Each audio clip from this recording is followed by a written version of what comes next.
Welcome to the Strip at Las Vegas Motor Speedway. The Budweiser Shootout is now history, and all attention can now be focused on final qualifying as Tony Schumacher clinched his third Top Fuel crown yesterday.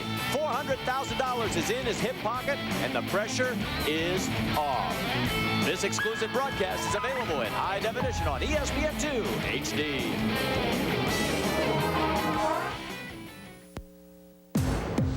It's a safe wager that a second NHRA Powerade Championship will be awarded today. Tony Schumacher claimed his in Top Fuel on Friday, and Greg Anderson will do the same in Pro Stock. It's a full house in the funny car chase. 5 drivers are still in the hunt with 2 races remaining. Turning to Pro Stock Motorcycle, the Harleys have the competition folding. Teammates Andrew Hines and GT Tonglett are the class of the field and are battling each other to the championship. Hey, it's time to spin the wheel and put up points. NHRA qualifying from Las Vegas is next.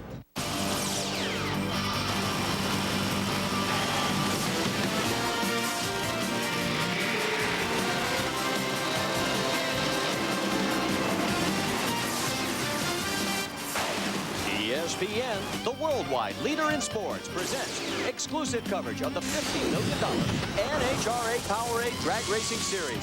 Today, from the Strip at Las Vegas Motor Speedway, we're qualifying for the 5th running of the AC Delco NHRA Nationals, and a good crowd on hand. We've had perfect weather conditions all weekend long, and the weatherman says it will hold through race day on Sunday. And we're glad you're with us because we've got 2 hours of 3rd and 4th session final qualifying here at Las Vegas.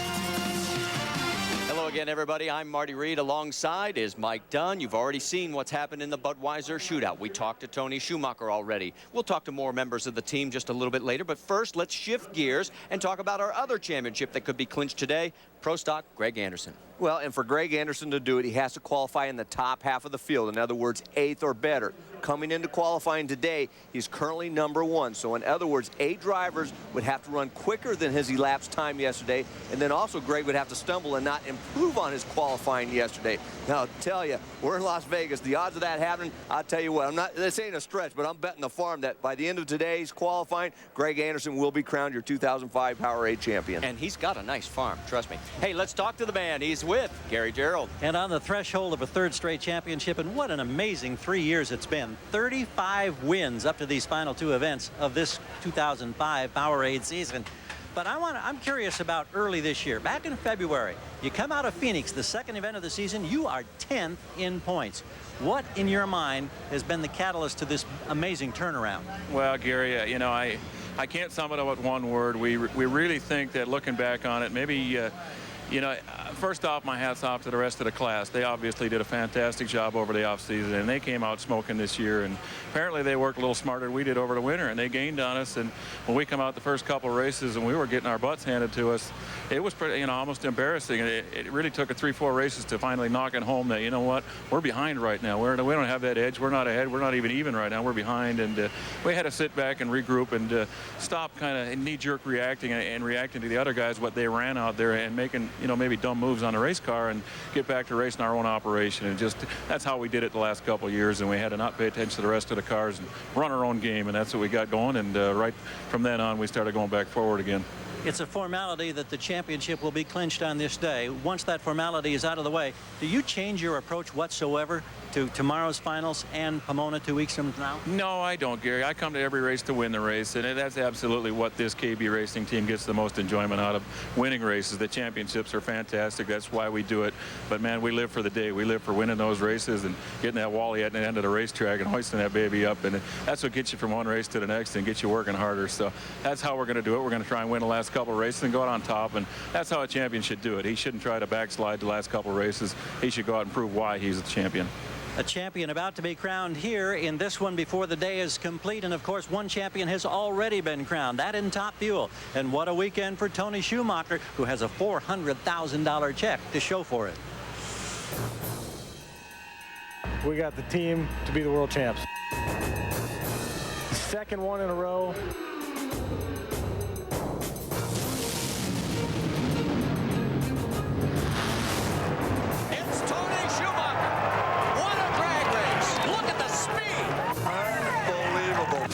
When you win a championship, the ones when you beat Coletta and Bernstein's and Dixon's and those guys, man, that's the one that you want to shine up the most and look at.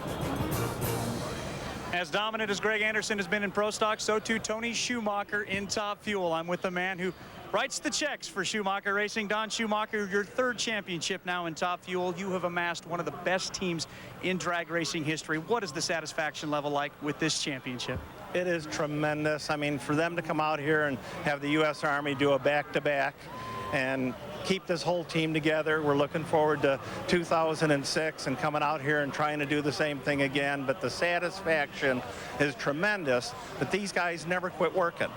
They are focused on coming out here and winning this race on Sunday and heading off to Pomona and trying to do the same thing that they've been doing the last few races. Having said that now, what is your focus for the rest of this season? There's still some things Tony can do, but you're locked up in a funny car championship race as well. Well, my focus switches as each team comes to the starting line. We have to focus on Tony. He won the championship.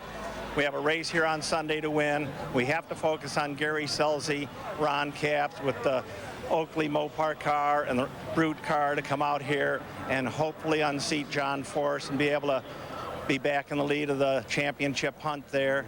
We got Angel and Antron in the hunt and the motorcycles, and we're working real hard over on the Mopar and the Jeg side on the Pro Stock cars. So my focus changes all the time out here. This was a big one to get done, but we got big ones ahead of us. Congratulations in Top Fuel. Thank you very much. Appreciate it greatly. Tony Schumacher, though, Marty, still has some things he can do. Keep in mind this team has been to 5 consecutive finals. If they make a 6th one here this weekend, that ties an all-time record with 3 consecutive wins. If they get a 4th consecutive one tomorrow, that would also tie the all-time record. Join some pretty elusive people on that list. So there's plenty of icing still left for Tony Schumacher's Top Fuel championship cake. All right, thanks, Dave. Let's get you caught up on what happened in Top Fuel qualifying session number 1. Tony Schumacher in the right lane. We've already shown it to you. We'll tell you the numbers now. 4.57 seconds. 3:24 was good enough for the number 1 spot. Larry Dixon's 4:59 was good for number 5 after session 1. In session number 2, Melanie Troxel. She is really showing some strength. She goes to number 1, 4.52 seconds, 3:28. Morgan Lucas at a 4:57 at 3:21, but it would not hold up. Her teammate, Tony Schumacher, in the left lane goes 4.51 seconds, 3:25. He's back on top in the number 1 spot. Rod Fuller goes to number 4 at a 4:54. Take a look at the leaderboard as we come into session number 3, and you can see you got to run a 4:56 or better just to make it into the top half of the field. And if you look at positions 9 through 16, it's Robert Rio on the bump spot right now at 4.73 seconds. There are the guys that are outside looking in, including Scott Wise. And as we come back trackside, we get ready for Jack Beckman. He'll be in the left lane. He's in the number 9 spot, trying to punch his way into the top half of the field. He made his debut here back in the spring, won his first round of competition. Has been struggling, though, since he went to the semifinals back at Englishtown. Hasn't won a round since. Over in the right lane, Doug Herbert, since St. Louis. He has scored the 2nd most points. Only Tony Schumacher has scored more points during that stretch. And hey, look what it does for Doug. It moves him into 5th in the championship chase. And that's amazing. Best finish so far this year. And he hasn't been winning races, but he's been winning rounds, and that's the key. You know, you keep going rounds, eventually you're going to get that race win.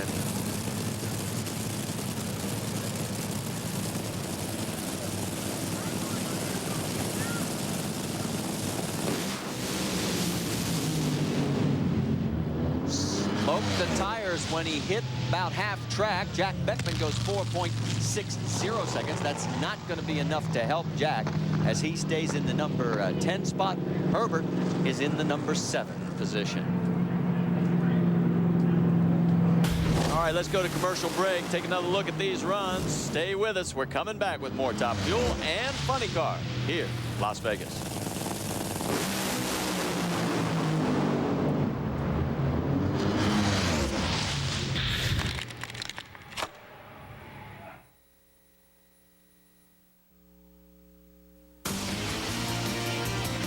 Today's Speed World presentation of the AC Delco NHRA Las Vegas Nationals. Brought to you by Powerade. Sport is what you make it. AC Delco. Real car guys know AC Delco. And PlayStation 2. Live in your world. Play in ours. And And if you have no fear, that's the Stratosphere. And that's right, they have rides up there on top looking down on Las Vegas. We're back here at the AC Delco Las Vegas Nationals, and glad that you're with us as we get ready for Rod Fuller and Melanie Troxel. And boy, Melanie is coming off her best race of the season, qualifying second at thousands, losing to Tony Schumacher in the semifinals. And here she is, qualified number 2 right now. Let's go back and take a look at Doug Herbert's run before the break. Watch right over here. It's going to drop a cylinder and then relight it. And the problem was that gets the clutch grabbing the engine too soon, and then it goes out there. When they try to apply it, it smokes the tires. So that's why the run gets aborted. What? The domino effect. One problem leads to another. They have to work together. The engine and clutch works together. So like if that thing doesn't have the RPM going up, the clutch grabs a little bit too quick because you're trying to slip it early in the run. So then when the power does come on, it's got too much clutch and smokes the tires. That's Rod Fuller's cockpit. We understand that's Demolition Man. He has been on every ride and every cockpit that Rod's ever been in for about 15 years. I'm wondering if Demolition Man's ever had a bath in that time.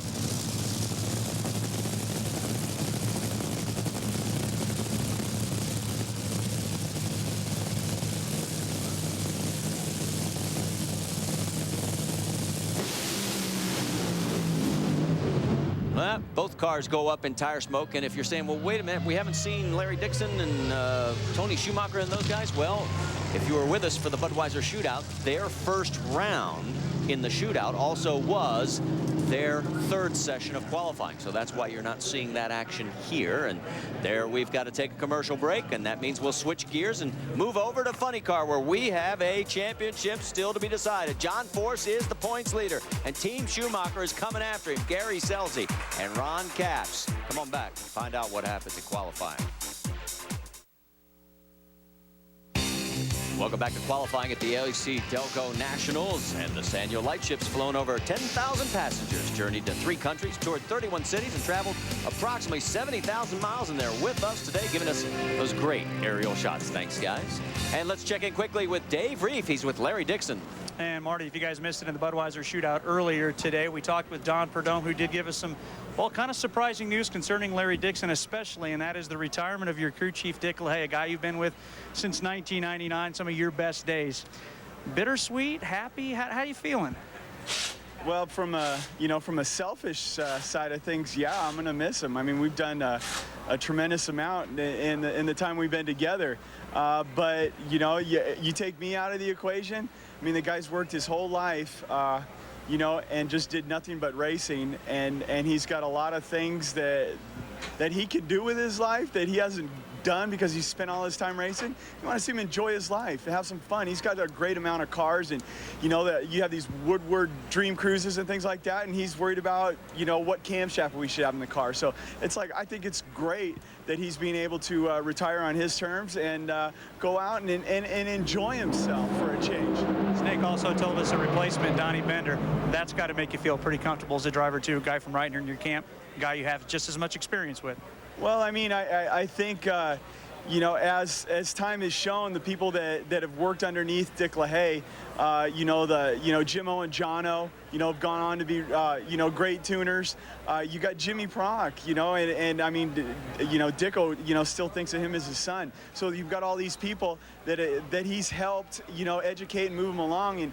And Donnie's been with him the longest, probably out of everybody, at least a dozen years. And so now, Donnie's getting his shot, and I'm excited about that, because he knows everything that how Dick works. So if he doesn't, if you don't know by now, it's, I guess, yet to be determined. But I'm looking forward to it. It'll be real exciting. We might have a surprise for guys next season. Dick LaHaye's a legend, certainly going to be missed. Did politely decline comment. Wanted to focus his attentions on his race car this weekend. All right, thanks, Dave. And Larry Dixon, one of the things I like about Larry, he is a historian of the sport. He put it into perspective there on how Dick has trained all these other guys and how Donnie Bender's just going to be another one of that generation. Yeah, you heard some big names there. Jim and John Overhofer and Jimmy Prock all learned under Dick LaHaye. Donnie Bender's been there a number of years, and he does a great job of managing that team and working right hand with Dick LaHaye. So I think that's going to be a good move. And he's also dad to Kim. Let's talk about funny car highlights. Take you back to session number 1. Cruz Pedregon. It has either been outhouse or penthouse lately. In session number 1 was penthouse for Cruz, 480 at 322. He went to number 1. His brother Tony at a 489. And then it was Gary Scelzi alongside of John Force. Scelzi goes 4.82 seconds into the number 2 spot. John struggles, though. He was not in the field after the first session. Into session number 2. Force and Frank Pedregon side by side. Force in the left lane. Watch what happens here. If you were worried about John making the field, you don't anymore. 4.81 seconds later, 324 miles an hour. But who would be number 1 at the end of 2 sessions? Would it be Tony Pedregon in the left lane or Tommy Johnson Jr. in the right lane? If you pick TJ, you're right. 4.76 at 325. And as we look down from the Sanyo light ship, we get ready for Ron Capps in the left lane. Cruz Pedregon in the right lane. Got Ron Capps running for the championship, wanting to get in the top half of the field right now. Track conditions look fairly good out there. I mean, it's going to be pretty tough. He's got to run quicker than a 480 to do that. Mike Ashley with a 484 is right at that spot. But I'll tell you, it's going to be interesting to see what happens. Cruz Pedregon made 2 very good, consistent runs yesterday. He wants to keep capitalizing on that because that car has been able to run fast, but it hasn't been able to run consistent.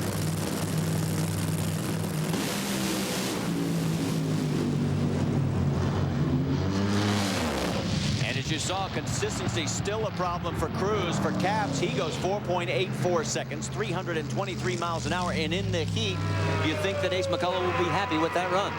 It wasn't a bad run, but we already seen Frankie Pedregon run a 478, which is low of the session thus far. Not a bad run right now. Obviously did not improve his position. He's still in the bottom half of the field with that earlier 481. Watch Cruz Pedregon. This is the problems they've been having. The car's been making good horsepower, but they haven't been able to get it hooked up consistently. Went up there and just spun the tires right at the hit of the throttle. Cruz in his last 4 events, 3 DNQs and a pole back at Chicago. Let's go on board with Ron Capps. Watch the car leave off the starting line. A little bit of clutch dust in the middle, probably.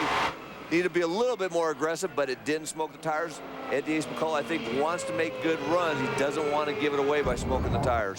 Let's talk about our schedule tomorrow here in Las Vegas on ESPN2 and ESPN2 HD. We'll have NHRA Today presented by Lucas Oil at 11:30 a.m. Eastern Time. It's going to be awfully early for us out here at 8:30 a.m., but we'll be ready for you. And 3 hours of final eliminations at 8 Eastern, 5 Pacific. And as you see the burnouts with Del Worsham and John Force, we should point out that AC Delco has renewed sponsorship for this event for the next 3 years. Let's talk a little bit about John. He has only qualified in the bottom half of the field 1 time this year. That was back in St. Louis. He's in the number 10 spot right now, courtesy of last night's 481 in that second session.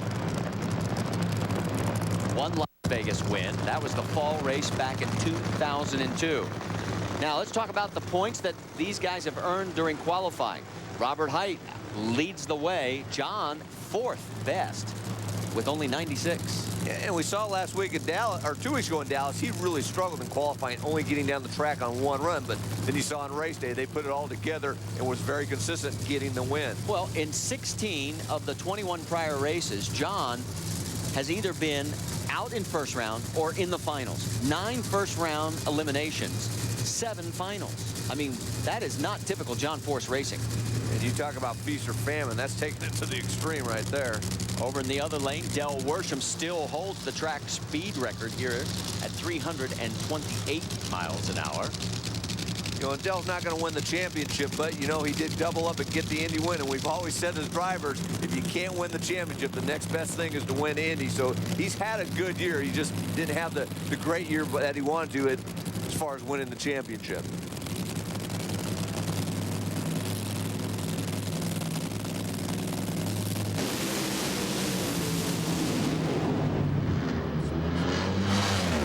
Well, John gets it down the quarter mile, 4.84 seconds. You saw Del. Del was out early, but then hazed the tires and aborted the run. And there you see that Dell will stay in the number 7 spot. John will stay in the number 10 position. So right now, that would be a first-round matchup tomorrow. Just like Ron Capps, John Force runs a 484 in the left-hand lane, right down the middle of the racetrack. It just, I don't know if that's what they were trying for, if they just missed it by a little bit, but hey, it got it to the other end under power. Here are the points right now coming into qualifying. John leads Gary Scelzi by 36, Ron Capps by 57. That's really the 3-car battle. Mathematically, Robert Hight and Eric Medlin still have a shot, but it is slim at best. Let's go to the far end of the racetrack, talk to the man who's third in points. There he is with Gary. Ron Capps, you've been kind of standing here kind of puzzling about lane choices and numbers under the heat today. What were you hoping to be able to accomplish on your pass of 84?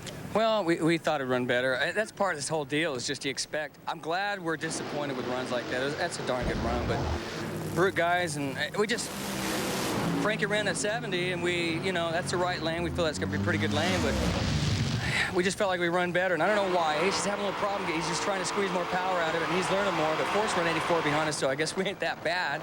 But how's your gut this week? I'm okay tonight. Today I'm okay. Tomorrow I don't know. But Force and I had another talk. John, how's your gut today? Saturdays are easy, right?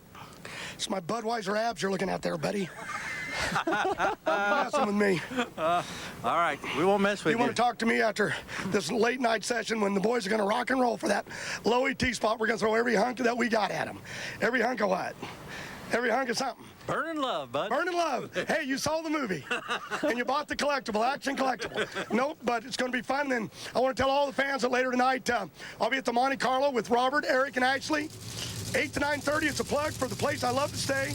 And I don't care if you play it or not. Oh, yes, I do. But, I mean, you probably won't. But that's where we'll be tonight, having fun, drinking beer, and getting ready for first round tomorrow. He drives a Mustang, but he's staying in a Monte Carlo. Yeah, and he's got Monte Carlo on the side window of the car. I forgot.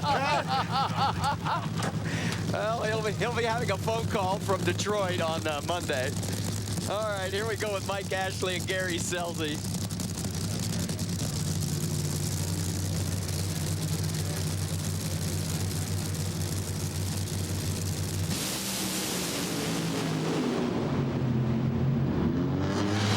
Well, you saw Ashley get all kinds of crossed up. He kept it off the wall, and Gary goes 4.82 seconds, 3:22. So Frank Pedregon, 4:78 early in the session, is still the best. Scelzi, the second quickest.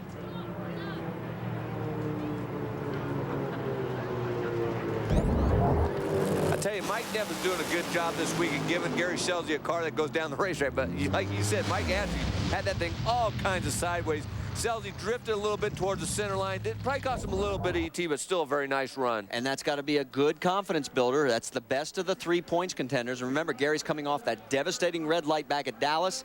Only his second in 469 rounds of professional competition. Unbelievable. And that shows you the pressure that these guys are under. We're getting ready for a commercial break. That's Eric Medlin. You won't miss a thing. We promise. We're coming right back. Stay with us.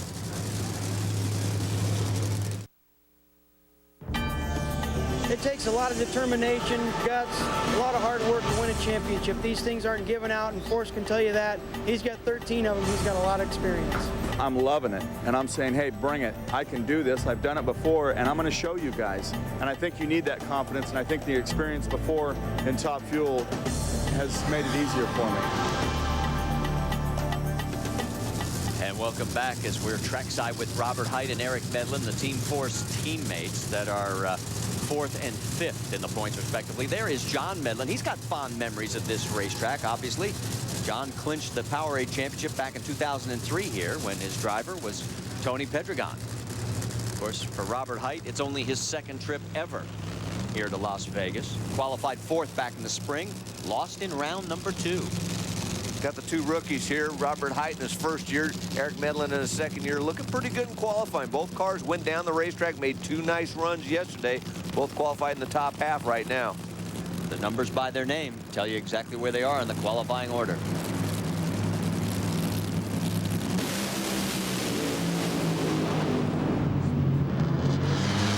Well, we've seen tire smoke in both lanes. Robert goes 4.84 seconds.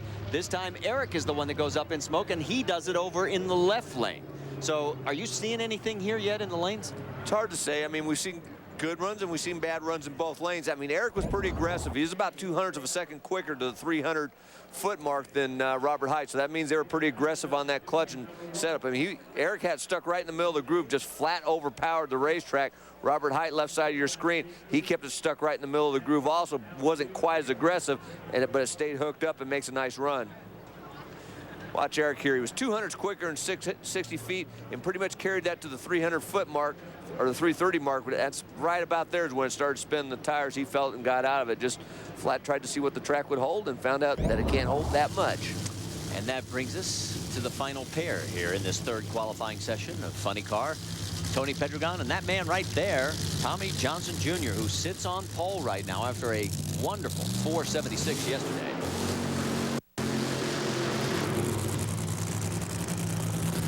And that's Tony in the left lane doing his burnout. And we'll talk more about these guys, but first we want to catch the preeminent sports fishing event of the season as ESPN reels in the 19th annual Monster Shark Tournament from Oak Bluffs, Massachusetts. It's Wednesday night starting at 8 Eastern. That's on ESPN. So as they come back, you know, for Tommy Johnson, he won his first of 2 career races for Don Prudhomme back here in the 01 Las Vegas race back in the spring. His last pole was the Winter Nationals of 2001, so it's been a while for TJ. Of course, we still got one more session after this, but if the sun stays up, he may just hold on to it. You know, and we're talking about the championship points battle, but let's talk about spoilers. These 2 cars right here are probably the 2 best spoiler categories right now based on the last few races. They've really turned their programs around and have been making very good runs. There you see Don the Snake Prudhomme. And Tony Pedregon, remember this, he's the only funny car driver to win both the spring and the fall Las Vegas races. So they like this racetrack. And his crew chief, Dickie Venables, feels really comfortable that they're starting to really get a handle on this race car. They came out running good at the beginning of the season, went into a slump, had some problem with clutch just like a number of the teams have had, but now they seem to be getting a much better handle on this race car.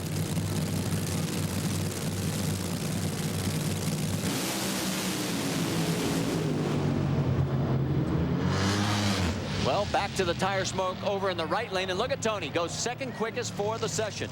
4.79, right behind his brother's 478 by Frankie earlier. Dickie's shaking his head saying, that's okay, I like that. So it will leave him in the number 4 spot, and TJ does stay in the number 1 position. Very nice run for Tony Pedregon and the team. He ran the same kind of numbers to the 330-foot mark that Eric Medlin did before him, but they kept that Monte Carlo stuck through the middle of the racetrack to make a great pass. They're running 260 miles per hour at the 8th mile. That's good when the sun's out. Well, he's climbing out. You know, we're always trying to give you different perspectives of the sport, and Dave Reef has volunteered to do a little extra work with the AC Delco crew in Kurt Johnson's pit. Let's check in with him. For more than 8 years now, Kurt Johnson and his sponsor, AC Delco, have done something very cool. They've rewarded 2 local AC Delco technicians, guys that work on your passenger car, my passenger car, the ability to leave their garages, come here behind the ropes, and learn about Pro Stock cars. Well, here are the 2 honorary pit crew guys, AC Delco technicians, Terry Dewa, Keith Saunders. They're from Las Vegas here. They're out helping Kurt Johnson, and of course, you get auto technicians and a TV guy this week. I'm an honorary pit crew guy. What are you going to have these guys doing? Well, we give the technician the opportunity to see what happens to the 1,400 horsepower Cobalt between rounds, whether it's the engine, the transmission, the drivetrain, tires come off. It's a 45-minute process. They're clean. They look real clean, don't they? So do I get to stay clean then today as well? Dave, we're going to put you to work today. You were late this morning, so what we're going to have you do, we got the foam weight tire cleaner, the glass cleaner, the max clean. We're going to start at one end of the truck and work your way to the front. All right, Mr. Miyagi, if I got to get to it. Is that this way? With the left hand, right hand, this way? Righty, tighty, lefty, loose. All right. You got it. You get busy. All right, so Dave is going to work. All the way down here at the bottom? How far? Up to there? As far as you can see. A 53-foot long transporter. This could take a while. Oh, this is going to be a great day. I can tell. Yes, it is. We're digging this in the booth. Hey, Pro Stock Motorcycle is coming up next. Stay with us.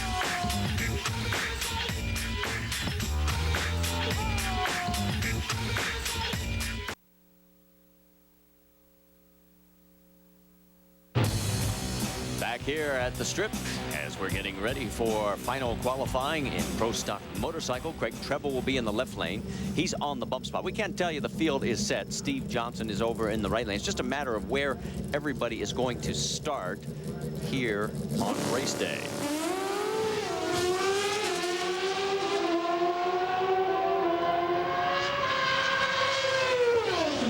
And a 7:26 for Craig Treble is going to help him. In fact, it moves him into the number 8 spot. So he goes from number 16 to number 8, which would give him lane choice if he stays there.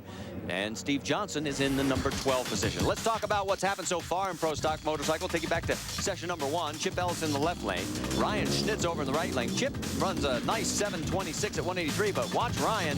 7.20 seconds, 183 miles an hour. That would be good enough for point after session number 1.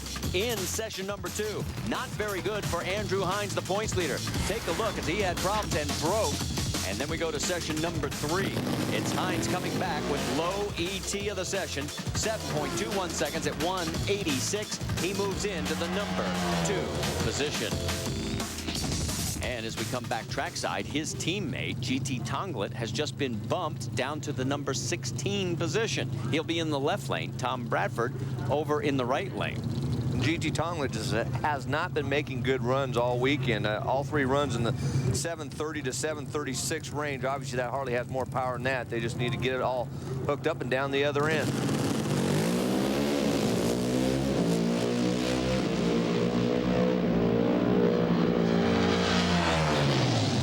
Well, GT goes 7.27 seconds. That's going to help him. It's going to move him into the number 11 spot, but it leaves him in the bottom half of the field. His lowest qualifying of the season came earlier this year at Maple Grove. He was 8th. So they've never had a V-Rod in the bottom half of the field this year, and here they go. First time GT is going to start from number 11 when he can least afford to do it, Mike. Yeah, it's just a situation where they just struggled all week and got their best run in that session, but still wasn't good enough to get them in the top half of the field. So as we come back, we're getting ready for Mike Berry in the left lane, Karen Stouffer over in the right lane. Now Mike has been bumped down to the number 16 position. It's like leapfrog here. See if you can get up a little bit higher in the starting order. You know, and the air conditions are similar to what we had yesterday. You know, that altitude's been checking over 4,000, 4,200 feet pretty much all week. And the difference when the sun goes down, that track gets tight pretty quick. So you can get a little more aggressive on the tune-up to get those times a little bit better. Karen, 3-year package with Geico. She's still looking for some associate sponsors. Has been running well this weekend.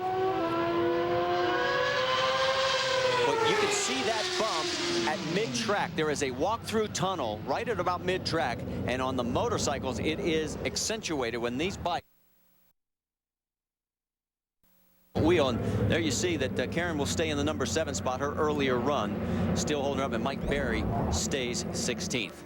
Yeah, watch this. We saw the tunnel that goes underneath the track as they're going down. That just lifts that front wheel off of the ground, but they all them riders hang on and carry it all the way to the other end. Karen did a good job. Better them than me. That's all I can say, because it is a wild ride. Stay with us. We'll be back. Gino Scali and Angel Sampey coming up next here in Las Vegas. Getting ready now for Angel Sampey. Final qualifying session here. It is round 22 of 23 in the NHRA PowerA Drag Racing Series. Angel will be in the right lane. Gino Scali just got the news. He is losing his Trimtex sponsorship. He said to me yesterday, if I don't have a primary for next year, I will not be racing. And I would hate to see that because he's a former PowerA champion.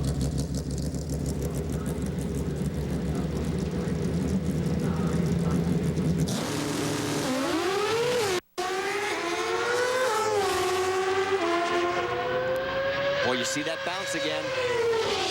Angel runs it through at 7:32. That will be no help, and it'll be no help either for Gino. He's going to stay 15th. Angel in the number 5 position. Now let's get more on the V-Rods. Check in with Dave Reef. Andrew Hines, the defending champion in the class. He's the guy in the number 1 spot again right now, Marty. But you talked about the V-Rods a little bit and about how they've been behind the 8-ball. Andrew, you were behind the 8-ball as well.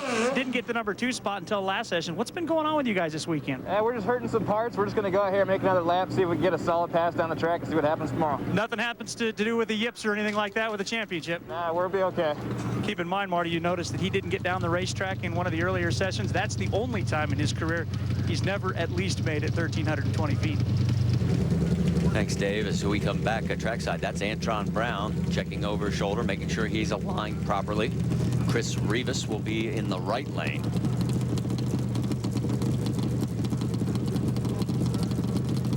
Rivas, the number 4 spot. Last 2 races, he's been in the bottom half of the field. Here we go. Boy, Antron carrying the front end.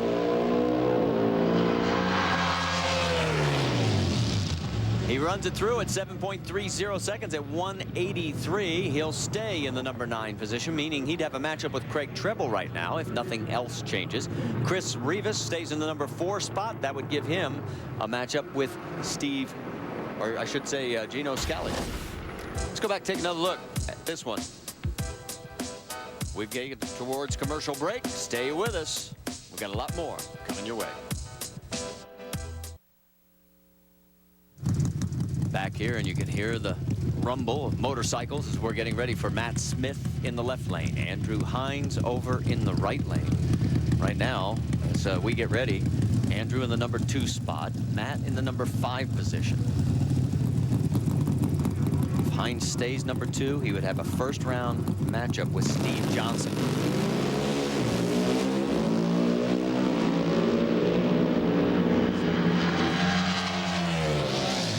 Well, Andrew goes 7.25 seconds, and that is going to be the quickest run of this session. So for the last 2 sessions, it has been the points leader who has been quickest. He does it here at 185 miles an hour. He'll stay number 2. Matt Smith is in the number 6 spot. Hey, watch Andrew Hines. But Matt Smith had a great run. That was 108 and 60 feet, and he was just hauling the mail till something probably didn't go into 5th gear or whatever down track. But Andrew Hines, it looks like the team's still struggling. Makes a nice run, but normally we see those Harleys producing a little bit better than that. All right, let's go back and take another look at the far end. There he is at the end of the racetrack. Still has the helmet on. We come back to the starting line and get ready for Chip Ellis in the left lane, Ryan Schnitz over in the right lane. Ryan's deal not done yet with Rob Muzzy. Wants to stay there, but they have not solidified their package. Chip Ellis won his first ever national event here 1 year ago when he beat Angel in the final. So he has fond memories of this place.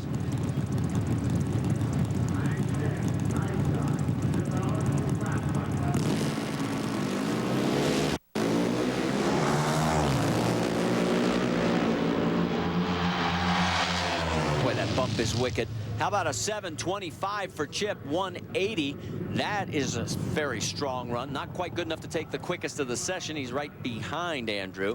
He'll be on pole, though, as it's his first ever in Pro Stock Motorcycle. The 23rd different rider in 224 national events to take the point. And while he rolls on out, let's check in and see how Dave Reef is doing, working hard in the AC Delco pits. He's still working on one side. Dave, you've got tire cleaners. What are you thinking? You got to use Max Clean, not tire cleaner. Start at the beginning. You got to start at the beginning, Dave. You got to be kidding. See, he's got a lot. When do you run? Hopefully twice today. Oh, my it's more like Tuesday at this pace.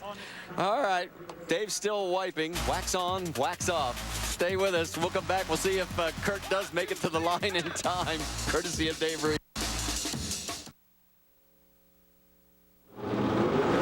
Back here in qualifying at Las Vegas Motor Speedway. You're on board with Max Naylor. He's a former drag strip owner in Pennsylvania trying to make his way into the Pro Stock field, but unfortunately, he did not qualify. Let's put a period on Pro Stock Motorcycle. Talk to our pole sitter, Ryan Schnitz. He's with Gary. Ryan, first time to be a #1 qualifier in this very competitive category. Any special secrets? You find anything to make you just a little bit quicker this weekend? Well, for this weekend, Bates Leathers has my lucky dice on my shoulder with me since we're in Vegas, so I think that brought a little bit of luck to us, but the team's been working really, really hard. I can't take all the credit for this. Team Muzzy's back at the shop have been working really hard the last few weeks, getting this ready for these last 2 events, and it's shown so far. How can I give me some lucky dice for my shoulder? Oh, the casinos will sell them to you, Gary, for about $1,000 or more. Roll your dice, take your chances. Here we go. Here are the matchups. You see that Ryan has Mike Berry, Craig Treble, and Antron Brown. That's going to be a good one. Rivas over Johnson, Angel Sampey, Andrew Hines, and GT Tonglet are on the same side of the ladders. They could meet in the semifinals. All right, as we get ready now to shift gears, it's time to check in on Pro Stock. We have really had some adversity this year, really had to grind it out, and hey, the competition's just been a lot stiffer this year. A lot of guys really stepped their program up in the last year, and it's made it tougher. If we can conquer this year and win this year, it'll probably be the hardest earned one we've had. And let's talk about what's happened so far in Pro Stock. Take you back to session number 1. And if you're worried about Greg making it into the field, you don't have to. KJ runs a real nice 683 at 202. That was good enough for number 3, but Greg goes to point 682, 201. And we jump ahead to session number 3 because Erica Enders has looked very good again. She moves into the number 3 spot with a 6.82 elapsed time at 2:01. That's Ron Krischer over in the right lane. He ran 6:89. Then here comes Greg and KJ side by side again. They would go 1-2. 6.81 at 2:01 for Greg, at 6.82 at 2:02 for Kurt Johnson. And then if you remember, Mike Thomas was named to replace Kenny Koretsky. He was trying to punch his way here just a moment ago into the field. He's on the left side of your screen. Driver's right lane up against Barry Grant. Grant was no factor in this. He did not qualify. And unfortunately for Mike Thomas, by 4 1/1000ths of a second, he misses making the Pro Stock field. And there is Kenny Koretsky with his broken wrist and fingers, and he's here at the track feeling much better, except right now he's a little disappointed. And if you did not remember or were not with us, this is why Kenny's got that cast on. He's over on the left lane. Right lane is Bruce Allen. Bruce cuts across after getting out of the groove, and that huge collision. It was amazing, but the injuries you saw for Kenny Koretsky were really the most severe.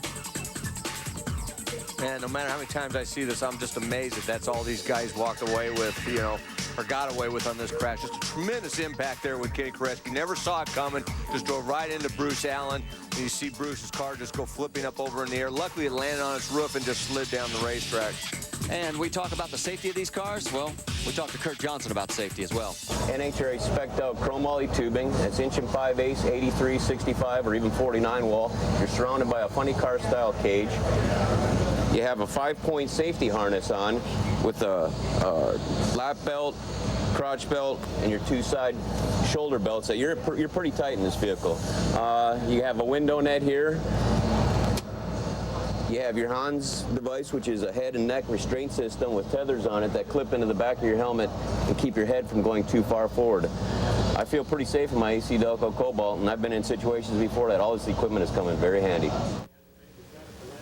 Bruce Allen's situation, I mean, that was a rare situation there where Kenny hit him, and the whole engine, transmission, everything left the vehicle. There was no tubing on this side of the car. The thing I did notice that there might be some changes with a tube coming off the back of the 4-link here that goes to the bell housing to keep your foot from going out to the side, and maybe a cover, say over the pedals, to keep your feet from going up. Also, another issue might be some arm restraints to keep your hands from going up, because he ground his fingers down a little bit there, and you know, just everything helps, and you never know when you're going to be in one of those situations, but you want to be protected as good as possible. And we thank Kurt for giving us the guided tour as we get ready now for his dad, Warren Johnson. You know, Kurt and Warren have never won here at the Strip, so they have something unfinished business. Richie Stevens will be over in the right lane. And these are the Adlers from Omaha, Nebraska. Warren's got some big fans because this is their wedding day, and everybody's dressed up in Warren paraphernalia. Warren's cutout is there. That's the wedding cake with his GM Performance Parts GTO on top. And there's Warren in a bridal veil. Now, we don't know if Warren went on the honeymoon, and that might be too much to ask anybody, but... Yeah, I don't want to see those photos. So, WJ right now in the number 10 spot. Like to get in the top half of the field. Richie Stevens is number 5.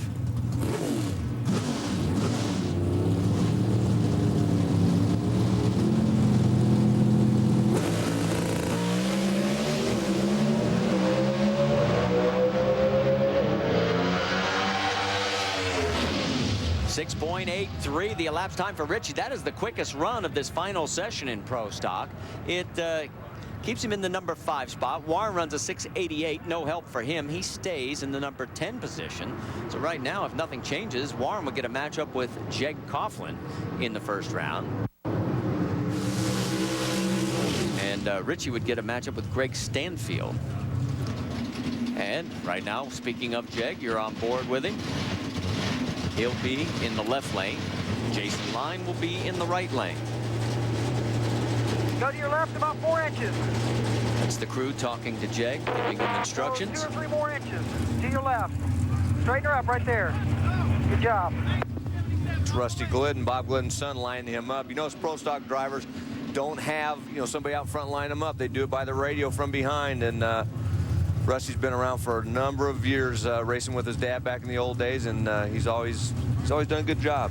Jeg has some fond memories of this place. It was back in 2002. He won here, also claiming his championship, his second in pro stock. And on the other lane, well, Jason Line likes this place. He holds the track record right now.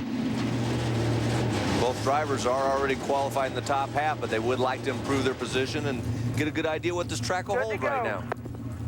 It's been a while since Jeg's been in the top half of the field.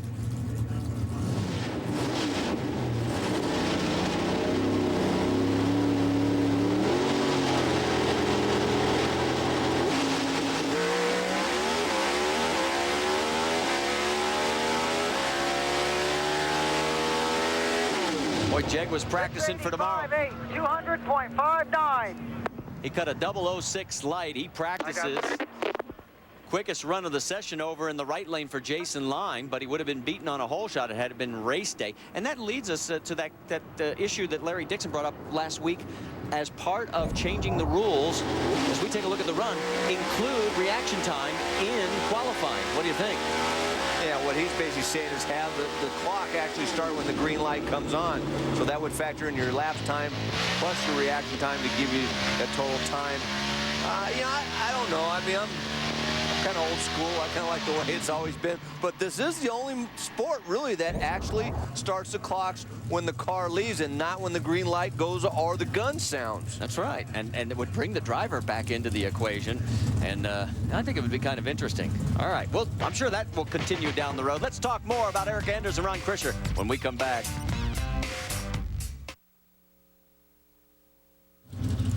Back here, final qualifying in pro stock, and Erica Enders number 3 right now, and if she stays there, which is a very good chance, she will have her best starting position of the year, and she's one of 4 Rookie of the Year finalists. That'll be announced at the awards ceremony right after Pomona in 2 more weeks. Who would you vote for? Think on NHRA.com, about 70% were going for Robert Hight.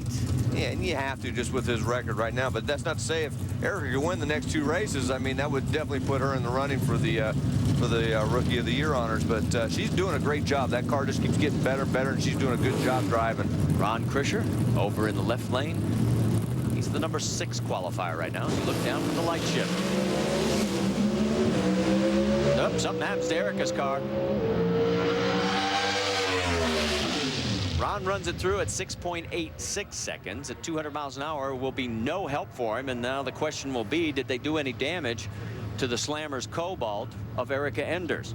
Remember, that's what happened to her a couple of races ago. They had to pull out a spare motor, and it hurt her badly.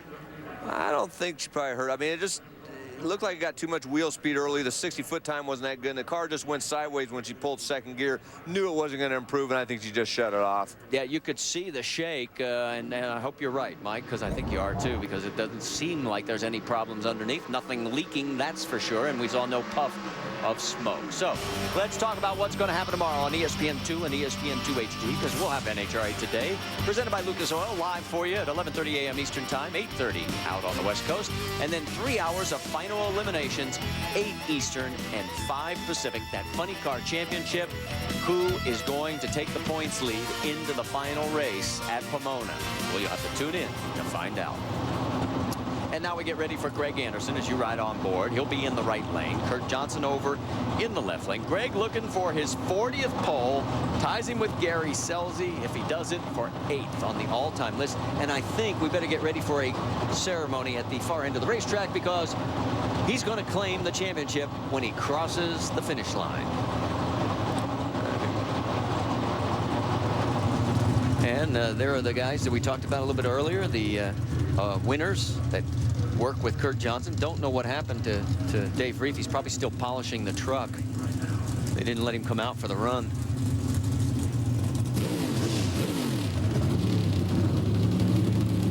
Kurt's been close to Greg in the performance level this weekend, but Greg's still the best.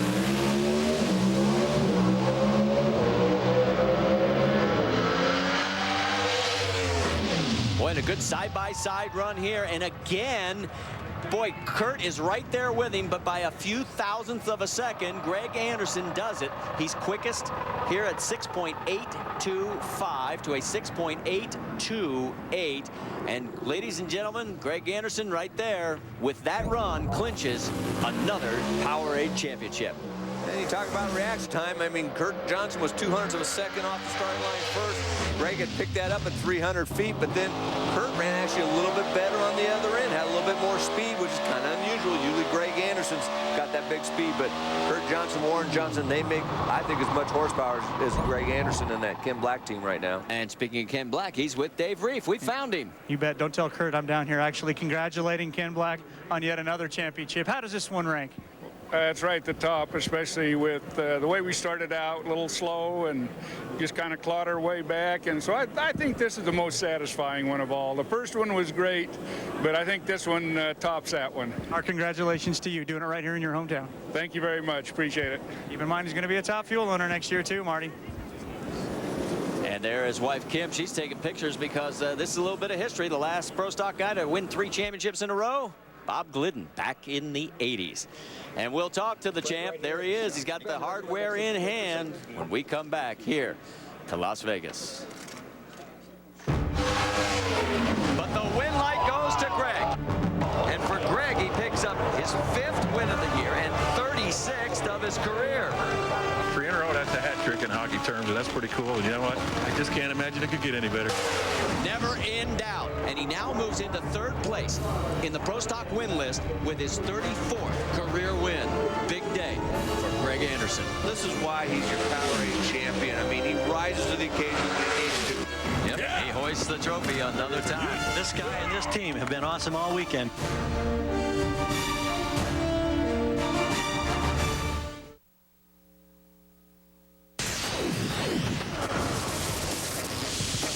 Here at the NHRA Powerade Drag Racing Series, race 22 at 23. And what's great about being in Las Vegas, you're right next to Nellis Air Force Base, and that is a C-17 Globemaster on final approach.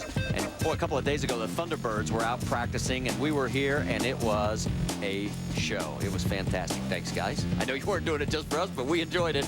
All right, let's check in with Gary.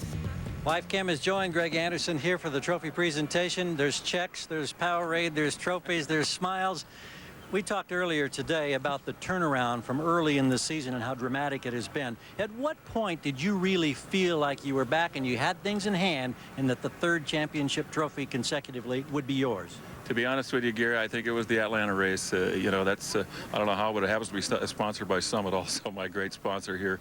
I don't know what it was the first part of the year, Gary. We just, we were making, you know, small mistakes, and you just can't make any mistakes in this class, not if you want to be a champion. And we hadn't done that the last 3 years. We had been pretty much flawless. And we came out first part of the year, and we kind of reacted off of what other people did, and we were getting showed the way to the finish line, and we weren't making smart moves. And, you know, come down about time to Atlanta. We swapped cars a couple of times, and finally started going forward and made ground up and got back in the hunt. And then we brought out this brand new GTO at midseason, and ever since we debuted this car, it's been straight to the top. And this car's what did it for me. This car and this team and Summit and Pontiac and Mac Tools and a Powerade trophy, 3 in a row, 3 years in a row, NHRA Powerade Pro Stock champion. That sounds so good. It feels so great, Gary. I just can't explain it. Storybook stuff. Congratulations. Thank you very much. Wife Kim happy because she's in Las Vegas, and 3 means we can go shopping. Get out that bankroll, buddy. Baby. We got a few extra bucks. Number 1. He is number 1, and congratulations to the team. All right, let's talk about 3 or more Pro Stock championships. Bob Glidden has 10 of them. WJ was 6. Lee Shepard with 4. Darrell Alderman, Greg Anderson. That is some elite company. Definitely, and I'll tell you, this year was the one that made him, because the past 2 years he's had a dominant race car. This year he had to fight and scrape and win the championship, and it makes him a true Powerade champion. A three-time Powerade champion, and as we head for commercial break, we'll come back with Top Fuel and Funny Car final qualifying when we return.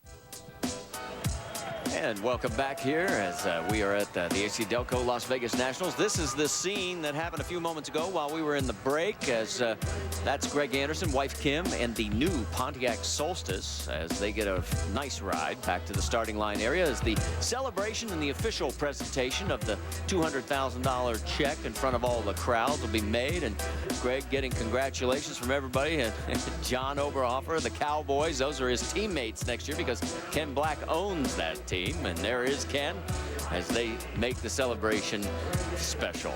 And a few moments ago, our Dave Reef had a chance to catch up with two of the guys that helped Greg win all these championships. With Greg Anderson, Ken Black celebrating on stage, I'm joined by two of the guys responsible for Greg Anderson and his championship. It's co-crew chiefs. It's Rob Downing.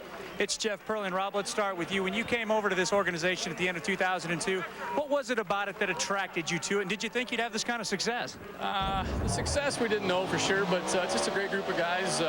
Greg's a great leader, role model, a good friend of mine. So it's just a bunch of guys having fun, and winning races has been a great byproduct. And Jeff, what was a turning point this season, really? When was it? When did you realize that you guys were getting that fire back? Well, obviously Atlanta was a pretty good win. Two more right after that, so you know, kind of a 3 in a row there for us. Really kind of put things in perspective. But I would think about 2 races previous to that, although our performance didn't show it on the racetrack, we started to gel a lot better as a team, started to communicate again like we did in years past, and that's kind of what enabled us to do what we did this year. Our congratulations to the two of you, 3-time champions now. And our congratulations as well. As we take a look at the Pro Stock ladder presented by Lucas Oil, and take a look, it'll be Greg Anderson and Alan Johnson in the first round. V. Gaines and Mark Powick, Jason Line, and Richie Stevens have lane choice as well. Over on the other side, Kurt Johnson, Jake Coughlin, and WJ. That's going to be a good one. Erica Enders with the lane choice over Jim Yates, and Ron Krischer over Dave Conley. And as we've got a moment, we're going to talk about the preeminent sports fishing event of the season as ESPN reels in the 19th annual Monster Shark Tournament from Oak Bluffs, Massachusetts. It comes your way Wednesday night starting at 8 Eastern on ESPN. And there's no sharks in the desert, but you might find a few in the casinos in Las Vegas as we come back trackside as you get ready from the Sanyo Lightship. The sun's starting to set off into the west as we get ready for David Baca and Doug Foley. Foley is in the field in the number 14 spot. Baca is the last car that can bump his way into the 16-car field. He's going to have to run quicker than 4.696. Well, with the cooler track conditions, that plays to his favor because he can get a little more aggressive with that setup, and it should be able to stick and run the kind of number that he needs to get in the show. Now, whether he has that tune-up on the car remains to be seen. And for Doug Foley, it will be his second NHRA national event that he will qualify for, and track temperature down to 89. Yeah, it's a tight racetrack, and you mentioned Doug Foley, and his second race, his first race was in Reading, Pennsylvania, where he made a very good showing for himself, made some very good runs in qualifying, came up and ran a high 450 laps time in the first round, but got beat, but still didn't embarrass himself. He struggled a little bit here. He came out and ran a 465, but he hasn't gone down the track in the last 2 runs.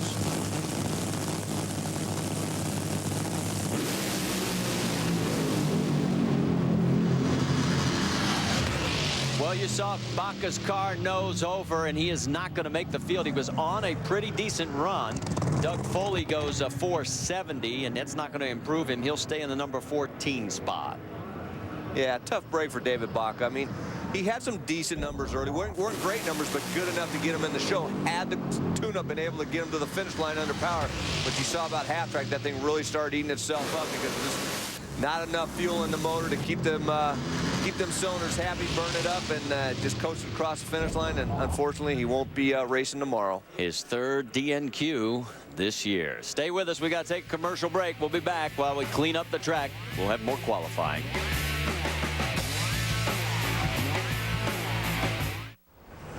Log on to 100yardblitz.com to enter. The code word is horsepower. And the contest is for real. Remember to log on to 100yardblitz.com and enter horsepower as tonight's code word for your chance to win an HD TV. Back here at Las Vegas, well, let's go see if we can find if Dave Reef has made it back to the AC Delco pits and if he's still working. Dave? There he is. Finally. These trailers all done. I tell you, this honorary pit crew thing is kind of tough, but while nobody's here, it gives me an opportunity to tell you what the real members of Kurt Johnson's crew do in each and every turnaround. The very first thing that happens, car comes back to the pits, goes up on a jack stand, the hood is removed, the doors are removed, and this team goes to work. And basically, you can break this car down into 3 parts, and it starts in the back half, where Joe Cottle will take the tires off, swap them. They get about 20 runs each. In addition to that, he will look at the 4-link suspension, things like that. If that needs to be changed, that can eat up most of those 75 minutes. In the center part of the car, Kevin Horst gets inside of here. He will take apart the transmission right here and make some gear adjustments. Normally, again, doesn't take them a lot of time unless they make major adjustments. That leaves both of those guys to help Kurt Johnson up here at the front of the motor. Now, they don't change motors a lot. Instead, they change things like valve springs about every 2 to 3 runs. That means they have to be lashed each and every time. They change the oil about every 4 runs. Again, it's not too much of a busy work. Kurt Johnson then will go back inside and start to kind of figure out, fine-tune his final tune-ups a little bit, and that means the tune-up really doesn't take very long at all. So, anything else for you, Joe? Dave, you forgot the other side of the trailer. Excuse me? The other side of the trailer needs cleaned also. Where are the other honorary guys? Where are they when I need them? They're having fun. The other side? Oh. All right, let's go trackside. Get ready for Brandon Bernstein here. He's the number 11 qualifier right now. Trying to move top half. And he will do it. 4.54 at 325 will move him into the number 5 position.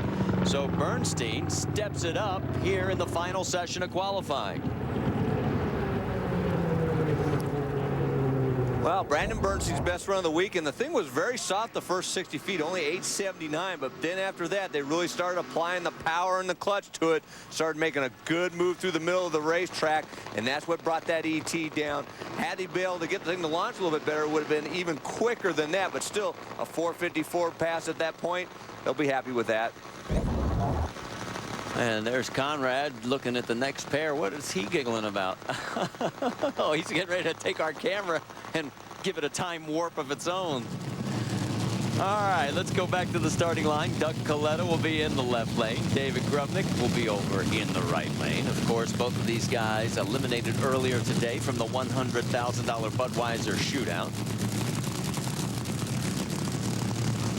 Neither of the team drivers are in the top half of the field, so obviously that's what they're going to be trying to do right here. We talked about it earlier. The conditions are right for it. The track is tight.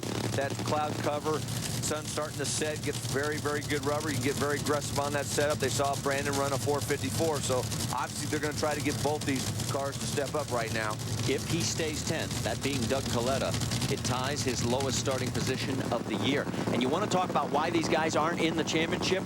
Listen to this. Team Coletta, since Indy, 16 possible round wins for each car. David Grubnick leads with 4 round wins. Doug has had only 3. Scott has had only 2. You can't win championships when you're not going rounds.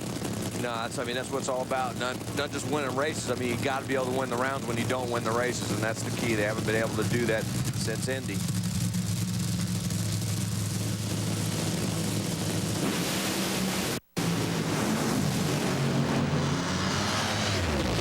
Well, Doug gets down the quarter mile, 4.57 seconds. Something happened to Grubnick's car, and he coasts it on through. There's Connie. So they will stay in the number 9 and 10 position. So Doug Coletta ties his season low for 10th. Connie and John Oberhofer talking it over. Neither team's going to be happy with these runs. You're going to left side of your screen. David Grubnick starts to haze the tires right there and gets out of it. Doug Coletta just did not have the power that they were looking for, didn't have the setup, and you know, although they made a nice run at 457, definitely I'm sure that's not what they were looking for. On board with David Grubnick, you see right there, starts spinning the tires, and he gets out of the throttle as soon as he feels it, because he knows it's not going to go anywhere after that. So while we get ready for the next pair, we've got to take a commercial break. Stay with us. When we come back, it'll be Doug Herbert and Corey McLenithan here in Las Vegas. 7,000 horse. Welcome back to final qualifying here at the AC Delco Las Vegas Nationals. Samuel Blimp is alongside with us. 165 feet long airship's been flying over North America for the past 7 years for charitable events and major outdoors events and trade shows. Thanks, guys. You always give us a great perspective on the racing action. And as we get ready down trackside, we got Corey McLenithan over in the right lane. It'll be Doug Herbert in the left lane. Wayne Dupuis is not upset about anything. That's what nitromethane does to you when you get it in your eyes. How do you know he's not upset about anything? I've known Wayne. He gets upset every now and then. There's no crying in drag racing. What are you talking about?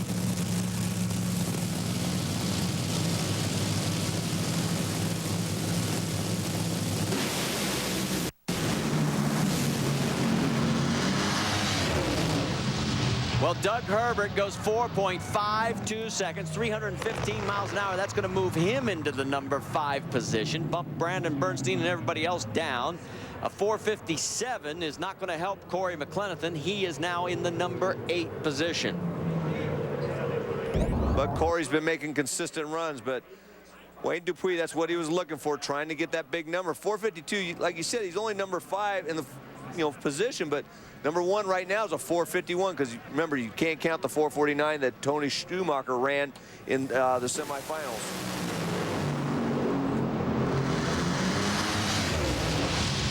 There you get another look at it. There is Dick LaHaye. Been with us throughout the day. You know he's made the announcement. He's retiring at the end of the year. There's the man that's going to take over, Donnie Pender. On the Miller Lite Top Fuel dragster, Larry Dixon will be in the left lane. Rod Fuller, in his hometown of Las Vegas, will be in the right lane.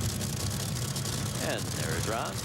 And speaking of Las Vegas and it being Rod's town, of course, we've got the odds. And there are actually casinos in town that you can place wagers on the race. And I'll tell you, the one I like the best is at the bottom of the screen. Melanie Troxel at 25-1. She's running good. I got to agree with you there, Marty.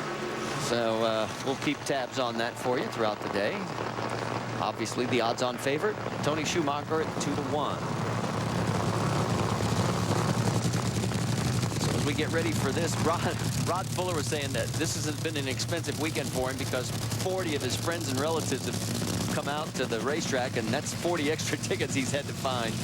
It's amazing, you know, when the race is coming to town and it's your hometown, you find cousins and friends you never knew you had before. So Rod, he's getting a lesson in that. But I tell you, Larry Dixon, first round of the Bud Shootout, he spun the tires, and it was a deal where he had a very good race car yesterday, but the back end just kind of washed out and spoke the tires, which was kind of surprising. But we see that every now and then at this racetrack. We watch Rod Fuller, they're just focused in on doing the job and keeping that thing down the middle of the racetrack. Every once in a while, the car's leaving, the back end washes out and tends to get the cars a little bit loose. And that was Rod Fuller's wife, Tammy, as you saw on the screen there as we get ready for this run. Of course, for Larry Dixon, he has fond memories of this place back in 2002 because, like a couple of guys today, he clinched a championship here at Las Vegas himself in 2002.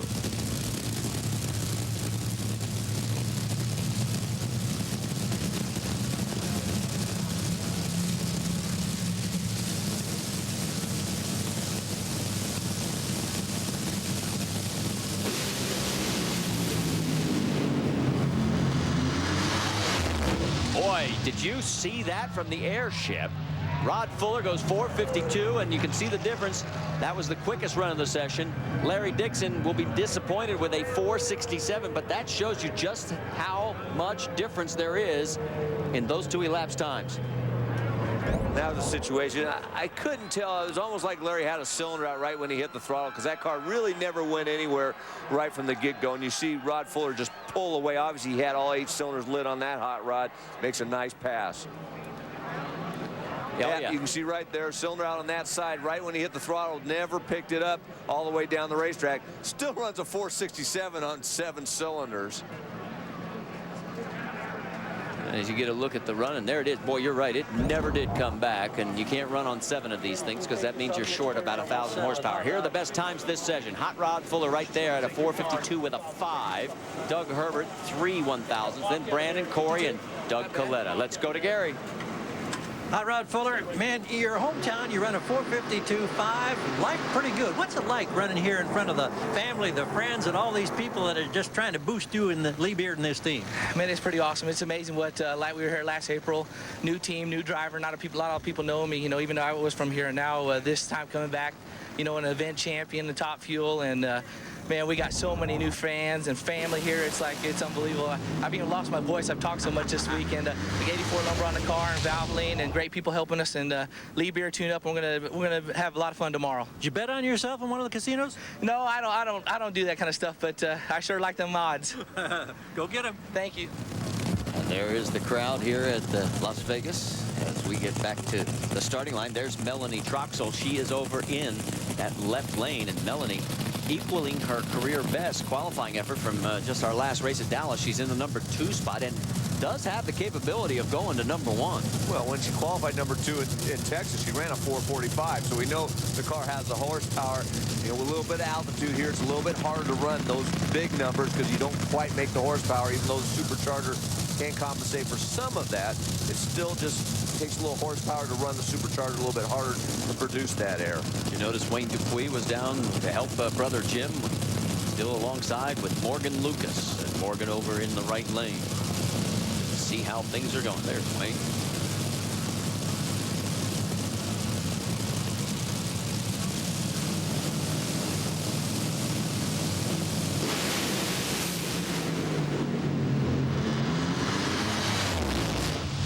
And a 4:50 elapsed time for Morgan, 322 miles an hour. That is the quickest run of this final session.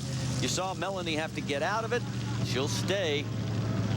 Bump down to the number 3 spot. Morgan goes to point now at 4.50 seconds, because you're right. I forgot about that 4:49. Yeah. Did not count. I know.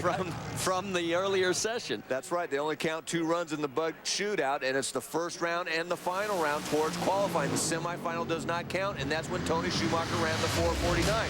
So as a result, Morgan Lucas runs at 4:50. For the time being, he is your number 1 qualifier. So now that we've got that cleared up for you, even we can get confused in these deals. And we'll talk to Morgan. We've got to take a commercial break. We'll do it when we come back here to Las Vegas in the AC Delco NHRA Nationals.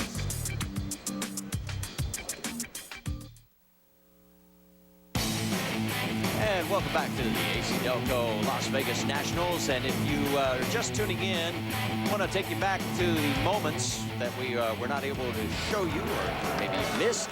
This is the parade as Tony Schumacher comes down trackside after winning the $100,000 Budweiser shootout. He had never done it before. And for Tony, he has already picked up $500,000 this weekend. Here was the run where he actually had to pedal, Mike. Felt a little bit of tire shake out of the throttle to make sure it didn't go into tire smoke. Gets to the finish line just ahead of Scott Coletta. It probably cost him the pole position because this final did count towards qualifying, unlike his semifinal of the 4:49 run. But he'll take the $100,000 and the win instead, I guarantee you. Take a look at the Top Fuel ladder because Morgan Lucas has his 2nd career pole, and he's got lane choice, as does Corey Mack, Larry Dixon, and Hot Rod Fuller. There's Tony in the number 2 spot, Brandon Bernstein, Melanie Troxel in number 3, and Doug Herbert in the number 6 position. Let's check in with Dave Reed. Down with the NHRA version of the Hail Mary pass, Jim Dupuis, the guy that got this guy his 2nd career number 1 in a last-second awe-inspiring thing. You've actually blocked Tony Schumacher from taking all the money so far. How's it feel? Well, we pretty much held off a shutout, so we're doing pretty good. We got a good race car for tomorrow, a really good race car. When I read it this morning in the Big Bud, that's actually the run is probably going to be on, and the car's great. It really is. Jimmy's been doing awesome. The guys, they just can't stop working, and I just can't be more proud of them. Jimmy, has anything come to light yet as far as your future? I know you're in the home of Doug Davenport, guy who's taken over this team. You guys had any chance to talk about plans?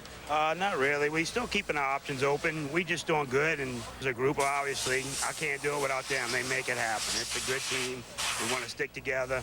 Trying to keep our options open and see what comes across our way. Right now, let's just let you guys celebrate your number one. Nice job, guys. It was a nice job, and our congratulations as well as we come back trackside. The sun continues to set, track temperature continues to go down, and so do the elapsed times. We can tell you we now have our quickest funny car field ever. The bump spot is 4.834. There's the track temperature. And one guy who is not in is Bob Gilbertson. He's going to be in this pair coming to the line. There he is over in the left lane. He'll be alongside of Tim Wilkerson.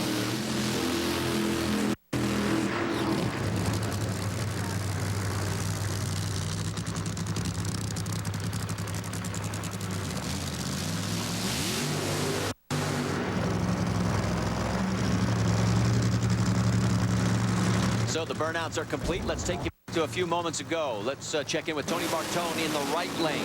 Dale Creasy Jr. in the left lane. And Bartone bumps his way in. 4.79 seconds the elapsed time. Then Phil Burkhart in the left lane comes up, and he also bumps his way into the field. He runs 4.80. So two guys that move into the field bump out a couple named Bob Gilbertson, Jim Head. Here's the weather. Well, it's definitely cooling off as the sun goes down, but here's the key right here, that track temperature. That means that track's going to be tight, and it's going to be able to take much more horsepower and clutch application to get those cars down the track much quicker. And as you look down from the far end of the racetrack, the lights way off in the distance, Las Vegas, city that never sleeps. I'd like to be the guy who owns the light bulb concession in this town. What do you think? Make a few bucks? Yeah, one or two probably. Okay. Tim Wilkerson, Bob Gilbertson. There you see Tim's best numbers. He's had 2 runs in at 482, and then he also had a 531 where he had some problems. Bob Gilbertson ran a 483, but he did that in the first session and then has struggled the previous 2 sessions. So he needs to get this thing hooked up and try to get this thing in the show. That he wants to run a 470. He's had some runs in the last couple races where it looked good, had some good early numbers, but they just haven't been able to put it together to get that 470 run. Right now, he's hoping he can do that.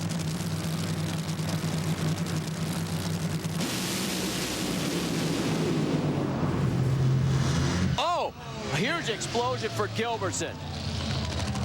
He gets the chutes out, and the fire quickly extinguishes. You saw the burst panel. Bob looks to be okay, but boy, it just erupted. And that's a shame, because I think he would have got in the show on that run because he had some good early numbers. Well, this is the thing they have been struggling with. They've been able to get the car to launch well, but they've had trouble getting it to go the entire quarter mile, and this one probably more difficult than most because they blow it up.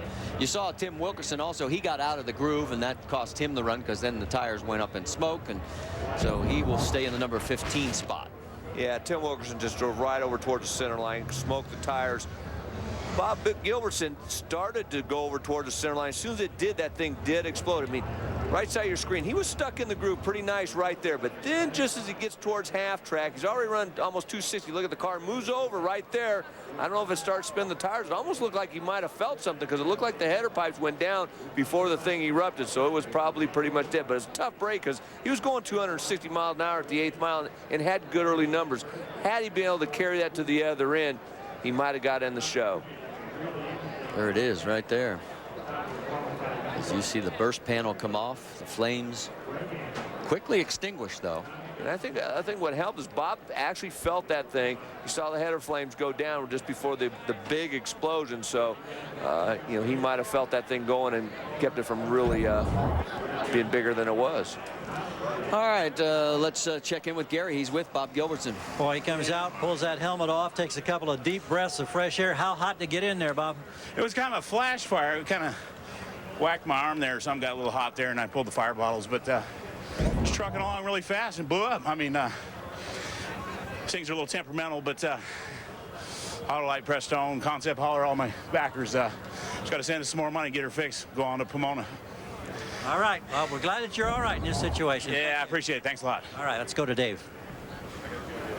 Ron Capps will be the first to tell you the bottom half is not where you want to be. Well, we're getting a night session here, so how important is this session to get up there in that top half? Well, it's huge right now. We're loving this. I mean, there's been a lot of oil downs in Dragster, and with Tony running that shootout, winning, thank God. But it's pushed everything back into almost a night session. We got the World Outlaws. We're going to cheer on Danny Lasowski tonight, but this is ideal weather right now. It's cooling down. Ace has got basically our Dallas qualifying, our 69 tune-up in it, which up here in the desert should run between a 72 to 75. So. We just let it's coming to us is what's happening. And, you know, we're checking on this. I got the ladder on the back. We're hoping every round that goes by, we keep seeing where we are on the ladder. And I don't know, man. It's just you like to see the night coming along because we're not qualified. If we were qualified, well, it wouldn't matter, but we need to move up. Read through the lines. He's counting every point. All right, let's go back one more time, take another look, because you noticed something. Well, you heard Bob mention that he just said it was a flash fire, and you see the header flames go down right at that point. Well, that tells me that probably there was a problem. Either it just didn't have enough fuel delivery, ran out of fuel at that point, or an ignition problem that lit that thing up. Tough break because the car was definitely on a decent pass. Well, as you see, the sun continues to set, and oh, what a beautiful sunset it is, and it was spectacular last night as well. They're still working on cleaning up the track. That's the big mile-and-a-half speedway over on the other side of our racetrack. Let's take a commercial break. There's Eric Medlin. He and Robert Heidel are still to come, and the rest of the Funny Car field as well.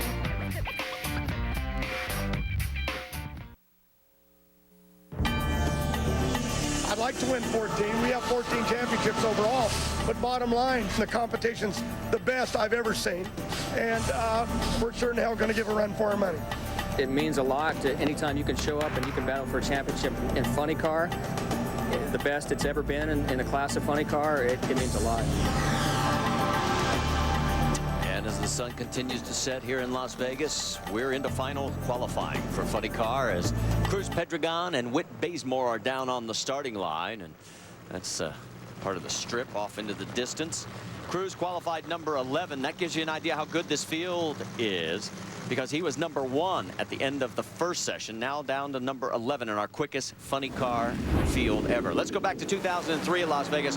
Left side of your screen, watch what happened to Cruz. You thought Bob Gilbertson had a problem.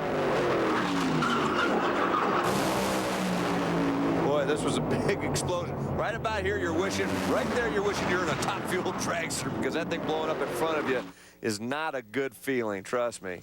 The whole body comes apart. Cruz was okay. He was shook up, as you would expect, but it was a pretty frightening moment. But as I said, a lot more than what Bob Gilbertson went through just a few moments ago. Bob had the burst panel do its job, and the whole body stayed intact. Right now, you're looking at Whit Bazemore. He's qualified number 14. He's gotten down the track all 3 times, but his best is only a 482. Definitely wants to step up from that performance and just try to get the horsepower to hooked up and make a good run. I just realized what I said, 482, and it's only good for 14.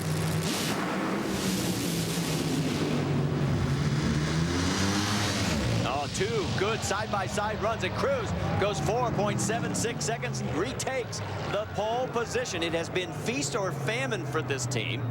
I mean, they have either been on pole or they have failed to qualify in the last 5 races right now, if this holds up. Bazemore runs again, another 482. Well, Cruz Pedregon and the team have really been good in these nighttime conditions when the track's tight. They know how to throw everything at it, and if it sticks, it runs a number, and that's exactly what happened here. Nice job, 476. Right now it's number 1 position. Whit Bazemore, they're not going to be happy with this conditions. I mean, it's a nice run, a 482, but like you said, they're 14th with a 482. They were trying to step this thing up, but obviously the changes they made did not accomplish that, so they'll go back and look everything over. Well, one thing is, it puts Whit Bazemore right now, if nothing changes, up in alongside Robert Height in first round, which would potentially help his teammates. So let's go back trackside. Down on the starting line, get ready for Del Worsham and Ron Capps.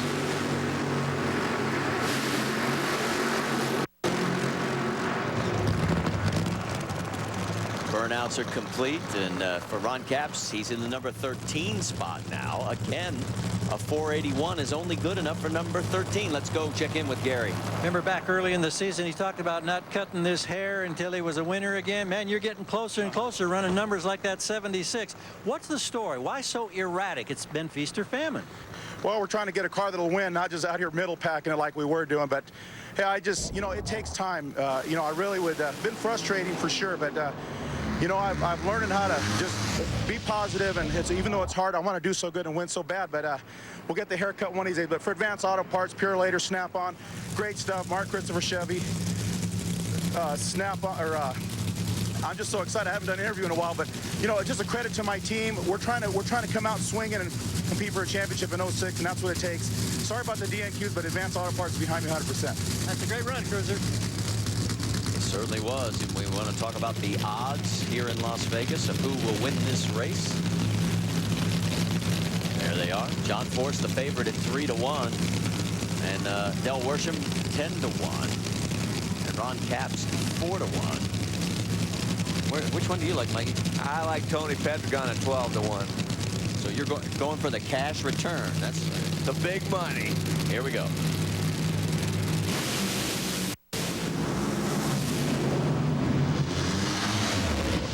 Oh my, Capps goes 4.75 seconds. Look at Ace. He wanted that one. He wanted that one so badly. He moves into the #1 spot. He's going to be guaranteed of a top half position, even if that does not hold up. And that's what he wanted to slap down right now in a championship chase. You're exactly right. Unlike his teammate before who were trying to step up, Eddie Ace McCullough was able to do it. They put the power to it, put the clutch to it. That thing was hooked up, running over 263 miles per hour at the 8th. Carries it on to a 475 at over 326 miles per hour. And currently your #1 qualifier. There you are riding on board. That's how dark it is inside the cockpit. Watch the reaction at the other end. And boy, they're saying, oh man, not enough. And guess what? Del Worsham, a 480 flat, and you're only good enough for number 10. And look at Ron at the other end of the racetrack. Top half of the field, you got to run a 478. Folks, you're seeing some amazing performance. John Force coming to the line right now.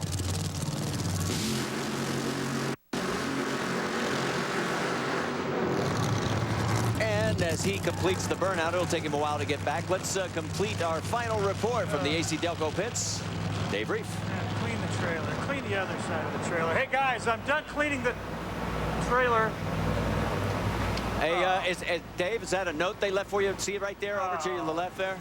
Let me check it out here. Oh, you gotta be kidding me. What now? Do the tires now? Well, at least you know which can you gotta use. I don't even know where they went. I hope the Max Clean works for him. That's all I got to say.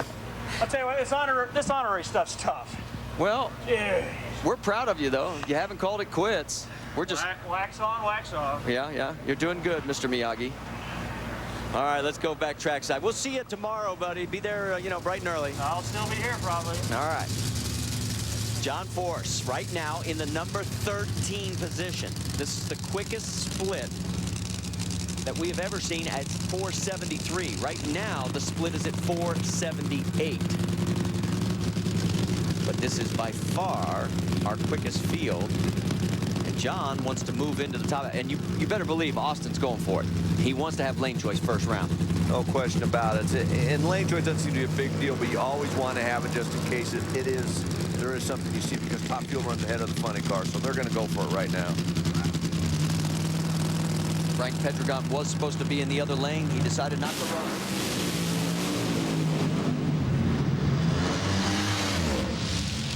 .76. John is in the top half. He's in the number 4 position. So right now, it would be Phil Burkhardt up against John Force. And if you have followed this sport, Burkhardt has been the giant killer this year in first round competition. And he has beaten Force this year. We've got to take a commercial break. This is getting good. Don't go anywhere.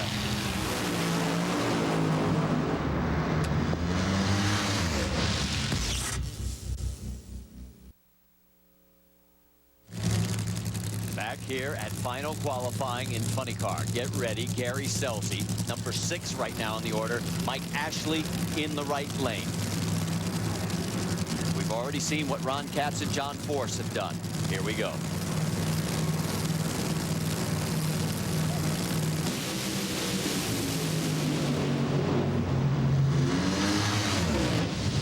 Scelzi goes 474 and a 478 for Ashley. Track record elapsed time for Gary Scelzi, 325 miles an hour. How'd you like to be poor Mike Ashley? He runs a 478 and he's still number 10. Yeah, but it was still a nice run by that team. Mark Oswald's doing a great job over there. But, hey, what can you say about Mike Neff and Gary Scelzi and that Oakley Mopar? I mean, that thing is really running good. They are always able to seem to be able to step up when the time is right, and the time was excellent. The conditions were great. They threw everything at it, made a great run, and currently they're the #1 qualifier. Take another look at it. This looks pretty. I mean, look at the flame pattern there. All 8 cylinders lit. Gary did his job of keeping that thing stuck right in the middle of the racetrack. Started to want to drift towards the center a little bit, but he reeled it back in. Kept it stuck right down the middle of the lane. Did his job. And take a look at the reaction. As of right now, John Force and Gary Scelzi are on the same side of the ladder. Let's go to the far end. John Force, Gary Scelzi at the moment on the same side of the ladder. Good or bad for you? Nothing's bad for me. Tomorrow, first round could be bad for me, but tonight, nothing matters. Rain will come tomorrow, heat wave, earthquake, Capsy. You ain't getting me. I ain't thinking about nothing till tomorrow. Oh, now wait a minute. No, be careful. What'd you? Don't start. What'd you? I've been an angel lately. Yeah. Well, John, we need you to be an angel all the time. You're all right, John. Again? All right, Ron Capps. I'm going to pay it for him. I'm paying your fine right now. That was me. I got it covered. All right. Ain't a bad word. When you come out here and you throw down a good round like that leads this assault, was that a statement more for you or for the rest of your challenge? Well, it was Ace making a statement. I mean, he wanted to. He said, hang on. We had the Dallas qualifying tune-up in. We're in a high desert, so we knew it would be a little slower in a 69, but he's been fighting power. Everybody's trying to build power out here in the desert, and he finally found it, and it was a fun ride. I mean, like Force said, it rattled hard, and then it just took off. You don't know what it's going to run, but Scelzi got around us for #1. That's okay. It's going to be fun, man, all the way to the end. Well, here comes Scelzi. We're going to talk to him when we get back after the spring, I'm told. Hey, we're going to play. Stay with us.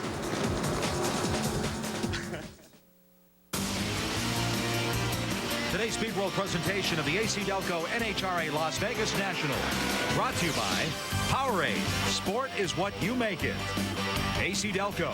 Real car guys know. AC Delco. And Visa. It's everywhere you want to be. Back here, and we're getting ready for Robert Hight in the left lane, Eric Medlin in the right lane.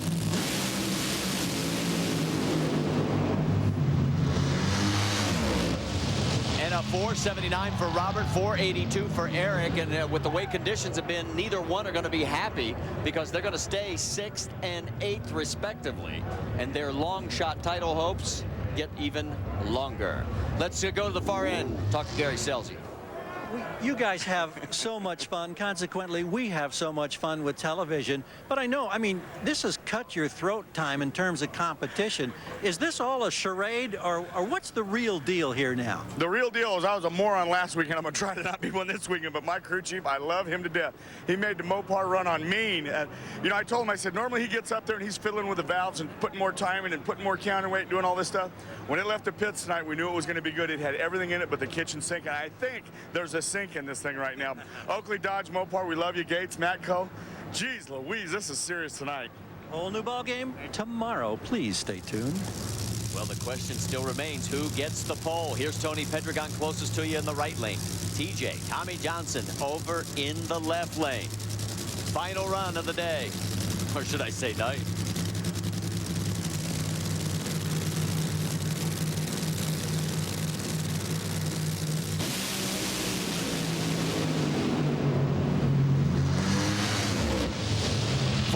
.76 will not do it, and a 478 won't do it as well. So Gary Scelzi is going to have his pole, and it breaks his tie with Greg Anderson. Remember, Greg got his pole earlier today, tying Gary. Well, Gary's back in ahead of Greg with his 41st career pole. And congratulations as we take another look at this final run. I don't think anybody's going to be really disappointed with these runs. Tony Petricon does a nice job. That thing was run 263 miles per hour in the 8th. His best run of the weekend, 476 over 317 miles per hour. All right, take a look at the matchup. Scelzi and Forrest can meet in the semifinals. That's the only two you have to worry about over there. On the other side, Ron Capps. Take a look there. He's got a date with Robert Hight potentially in round number 2. It is going to be a fantastic race day as we are going to be with you again tomorrow at 8 Eastern. We got to get out of here for now. For Mike Dunn, Dave Reed, Gary Gerald, I'm Marty Reed, our entire ESPN2 crew. Thanks so much for joining us here on the NHRA Powerade Drag Racing Series. Coming up next is Baseball Tonight. This has been a presentation of ESPN, the worldwide leader in sports. We'll see you tomorrow morning, 11:30 a.m. Eastern Time. Good night, everybody.